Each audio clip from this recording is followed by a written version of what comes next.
پاکستانی سیاسی جماعتوں سے متعلق کوئی پوزیشن نہیں رکھتے۔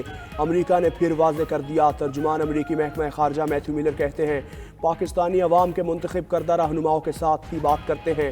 پاکستان میں شفاف اور آزادانہ انتخابات کی حمایت جاری رکھیں گے۔ پاکستان بڑا نان نیٹو اتحادی ہے۔ پاکستانی آرمی چیف نے محکمہ خارجہ، پینٹاگون حکام سمیت دیگر سے ملاقاتیں کی۔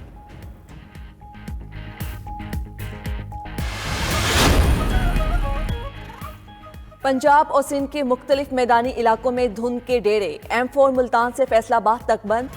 موٹر وے M5 پر بھی ملتان سے روہڑی تک گاڑیوں کا داخلہ ممنوع۔ موٹر وے پولیس کی ڈرائیورز کو فوگ لائٹس استعمال کرنے کی ہدایت۔ موٹر وے M2 لاہور سے شیخو پورہ تک کھول دی گئی۔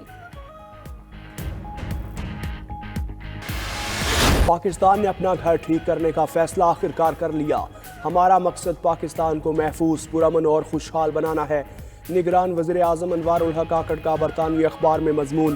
لکھا پاکستان میں تارکین وطن میں تعداد آئرلینڈ کی آبادی کے برابر ہے۔ پاکستان نے فراخ دلی سے تارکین وطن کو سنبھالا۔ غیر قانونی تارکین وطن کو رضاکارانہ رجسٹریشن اور واپسی کی پیشکش کی۔ افغانوں کے انخلاء سے متعلق سوشل میڈیا پر غلط معلومات کی بھرمار ہے۔ پاکستان کے اقدام کو جلد بازی کا فیصلہ کہنا غلط ہے۔ مہمان نوازی پاکستان کے DNA میں شامل ہے۔ حکومت کا غیر قانونی پاسپورٹ اور حساس ڈیٹا کی چوری روکنے کے لیے بڑا فیصلہ۔ افغانوں سمیت غیر ملکیوں کے غیر قانونی پاکستانی پاسپورٹس کا راستہ مستقل بند کرنے کے لیے پیکا ایکٹ نافذ۔ کابینہ نے پاسپورٹ دفاتر کے 6 سیکشنز پر انسداد الیکٹرانک کرائمز ایکٹ نافذ کر دیا۔ اسلام آباد، لاہور اور کراچی کے اہم دفاتر میں مخصوص افسروں کے علاوہ داخلہ بند۔ وفاقی حکومت نے امپاس کے 6 سیکشنز کے انفراسٹرکچر کو انتہائی حساس قرار دے دیا۔ صرف سیکیورٹی کلیئرنس کے حامل مخصوص افسروں اور ملازموں کو ان سیکشنز تک رسائی ہوگی۔ حساس معلومات، پاسپورٹ، ویزا، شہریت اور درخواست گزار کا ڈیٹا چوری نہیں ہو سکے گا۔ انتخابی شیڈیول آ چکا، اب حلقہ بندی پر اعتراض نہیں ہو سکتا۔ سپریم کورٹ نے عام انتخابات میں تاخیر کے تمام دروازے بند کر دیے۔ حلقہ بندی تبدیل کرنے کا بلوچستان ہائی کورٹ کا فیصلہ کالعدم۔ 2 صوبائی نشستوں سے متعلق فیصلے کے خلاف الیکشن کمیشن کی درخواست منظور۔ 3 رکنی بینچ کے سربراہ قائم مقام چیف جسٹس سردار طارق مسعود کے ریمارکس۔ کہا سمجھ نہیں آتی سارے کیوں چاہتے ہیں الیکشن لمبا ہو۔ جسٹس منصور علی شاہ نے کہا الیکشن پروگرام کے بعد حلقہ بندی پر مقدمہ بازی غیر مؤثر ہو چکی۔ انفرادی ریلیف دینے کے لیے پورا انتخابی عمل متاثر نہیں کیا جا سکتا۔ جسٹس اطہر من اللہ نے ریمارکس دیے الیکشن کمیشن کا اختیار ہائی کورٹ کیسے استعمال کر سکتی ہے؟ جب الیکشن شیڈیول جاری ہو جائے تو سب کچھ رک جاتا ہے۔ الیکشن کمیشن کا بڑا امتحان ہے 8 فروری کے انتخاب شفاف ہو۔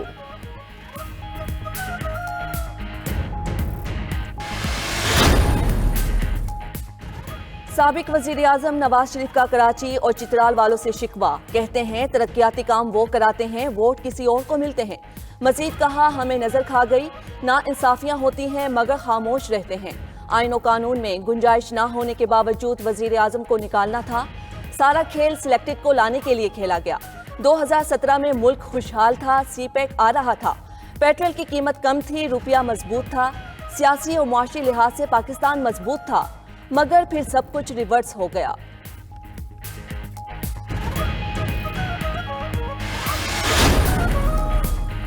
سابق نگران وزیر داخلہ سرفراز بگٹی پیپلز پارٹی میں شامل۔ تربت میں جلسے میں پیپلز پارٹی میں شمولیت کا اعلان کیا۔ سابق صدر آصف علی زرداری کہتے ہیں کہ بلاول ملک کا مستقبل ہے، معاشی حالات ٹھیک کرنے ہیں، عوام ساتھ دیں تو وہ سب کو سنبھال سکتے ہیں۔ پاکستان اور اسلام آباد بلوچستان کو سمجھتے ہی نہیں، اقتدار میں آ کر پاکستان اور بلوچستان کو بنائیں گے، پہلے بلوچستان اور پھر دیگر صوبوں کی بات کریں گے۔ دنیا ترقی کر چکی اور ہم پانی تلاش کر رہے ہیں۔ بلوچستان پاکستان کو بڑا ملک بنا سکتا ہے، یہاں امن بھی آئے گا، مار داڑ سے کچھ نہیں ہوگا، جنگ میں قومیں ترقی نہیں کرتی۔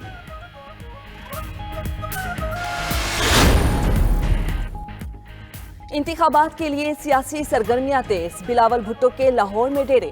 بلاول بھٹو کی زیر صدارت پیپلز پارٹی پنجاب پارلیمانی بورڈ کا اجلاس ہوا۔ تیر کے نشان پر الیکشن لڑنے کے خواہش مند امیدواروں کے ناموں پر غور۔ بلاول بھٹو سے سیف اللہ مقصی کی ملاقات، بلوچستان کی سیاسی صورتحال پر بات چیت۔ بلاول نے میڈیا سے گفتگو میں کہا نواز شریف کا دور پیپلز پارٹی کے لیے آمریت سے کم نہیں تھا، ملک میں نفرت اور تفریق کی سیاست ہو رہی ہے۔ سیاسی جماعتوں کے دروازے ہر وقت بات چیت کے لیے کھلے رہتے ہیں۔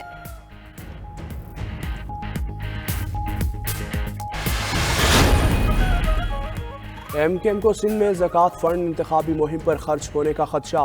سندھ بھر میں ضلع زکوٰۃ کمیٹیز کے چیئرمینز کو سیاسی وابستگی پر سوالات اٹھا دیے۔ سندھ کی تمام زکوٰۃ کمیٹیوں کو تحلیل کرنے کا مطالبہ۔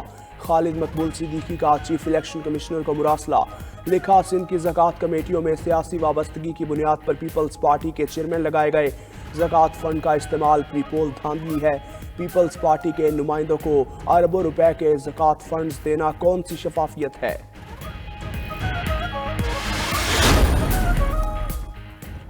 لاہور ہائی کورٹ کے حکم پر رہنما پی ٹی آئی شیر افضل مروت کوٹ لکھپت جیل سے رہا۔ شیر افضل مروت کو 3MPO کے تحت لاہور پولیس نے 1 ماہ کے لیے جیل میں بند کیا تھا۔ شیر افضل مروت کی رہائی کے بعد غیر رسمی گفتگو۔ مریم نواز کے کہنے پر جیل میں ناروا سلوک کیے جانے کا الزام لگایا۔ کہتے ہیں بانی پی ٹی آئی کی طرح جیل جانے کی روایت پوری ہو گئی، الیکشن لڑیں گے اور زور سے لڑیں گے۔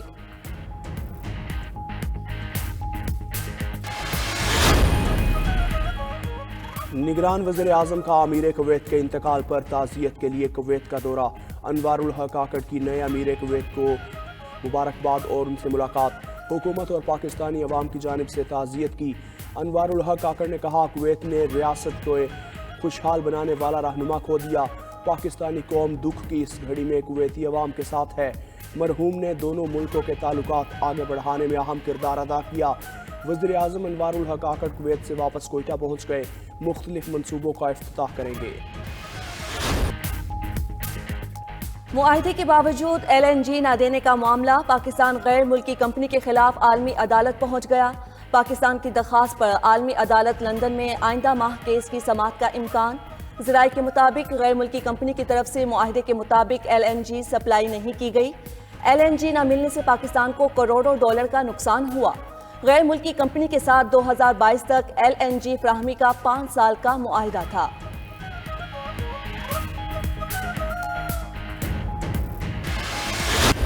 ICC نے پاکستان کرکٹ ٹیم پر پرتھ ٹیسٹ میں سلو اوور ریٹ پر جرمانہ عائد کر دیا۔ ICC کے مطابق پاکستان نے آسٹریلیا کے خلاف پہلے ٹیسٹ میں مقررہ وقت سے 2 اوور کم کرائے، جس پر پاکستان کرکٹ ٹیم پر میچ فیس کا 10% جرمانہ عائد کیا گیا۔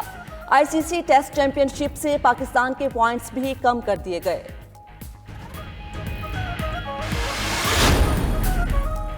اور کرکٹ، آسٹریلیا کا پاکستان کے خلاف باکسنگ ڈے ٹیسٹ کے دوران کرکٹ میلہ لگانے کا اعلان۔ میلبرن میں دوسرے ٹیسٹ کے پہلے 3 دن پاکستانی فین زون نامی میلہ لگے گا۔ پاکستانی کھانوں کے truck, tape ball cricket match اور بچوں کے لیے رنگا رنگ سٹالز لگائے جائیں گے۔ شائقین کرکٹ چارپائیوں پر بیٹھ کر بڑی اسکرین پر میچ دیکھ سکیں گے۔ میچ کے پہلے روز ٹاس سے قبل پاکستانی شائقین کے لیے خصوصی واک کا بھی اہتمام ہوگا۔